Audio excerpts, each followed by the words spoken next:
আসসালামু আলাইকুম রহমতুল্লাহ। আপনাদের অবশ্যই স্মরণে আছে যে কিছুদিন আগে মণিপুরে বিদ্রোহী গোষ্ঠীরা সেনাবাহিনীর উপরে হামলা চালিয়েছিল।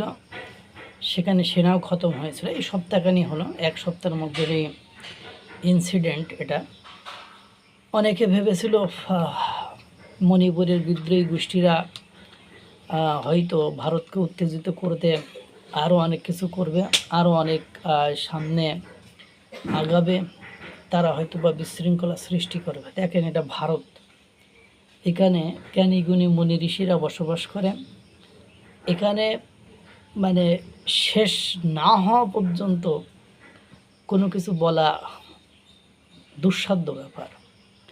যে ওই যে মর্নিং শোজ দ্য ডে, উঠন্ত মূলা পত্তনেই বোঝা যায়, বা সকালে সূর্য দেখে দিনটা কেমন যাবে সেটা বোঝা যায়।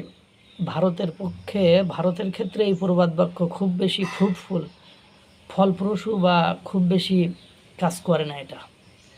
কারণ আমরা ভেবেছিলাম যে পাকিস্তানে যেমন জম্মু কাশ্মীর, আজাদ কাশ্মীর, খাইবার পাখতুনখোয়া, বালুচিস্তান লিবারেশন আর্মিরা, মানে এইসব বিদ্রোহীরা যেমন পাকিস্তানকে উত্তেজিত করে পাকিস্তানকে ধ্বংস শেষ করার জন্য ব্যতিব্যস্ত হয়ে গেছে, পাকিস্তানকে ভেঙে টুকরো টুকরো করতে। কারণ কি, তাদের দেশের সেনারা তাদের উপরে যে নৃশংসতা বর্বরতা চালায়, তা চাওয়াটা তাদের জন্য স্বাভাবিক ব্যাপার। কিন্তু ভারতের ক্ষেত্রে এই থিওরি প্রযোজ্য নয়।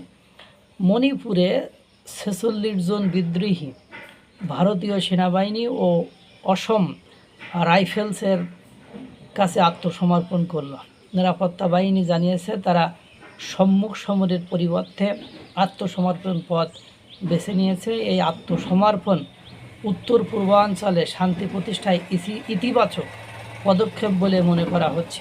দেখেন, এই মণিপুরে 46 জন বিদ্রোহী ভারতীয় সেনাবাহিনী আর অসম রাইফেলের কাছে আত্মসমর্পণ করেছে। কারণ বিদ্রোহীরা যখন আত্মসমর্পণ করে তখন তারা তাদের নিজেদের ভুল বুঝতে পেরে তারা স্বাভাবিক জীবনযাপন করার জন্য লোকালয়ে ফিরে আসে, বা তারা যে বিদ্রোহ থেকে ফিরে আসে।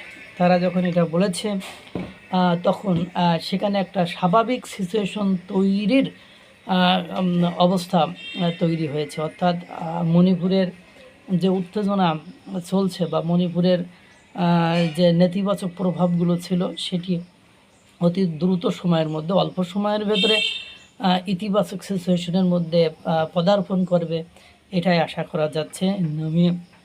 ভারত এখানে কখন কি হবে কেউ বলতে পারে না। আল্লাহ তাআলা সকলকে ভালো রাখুক, সুস্থ রাখুক। আসসালামু আলাইকুম ওয়া রাহমাতুল্লাহ।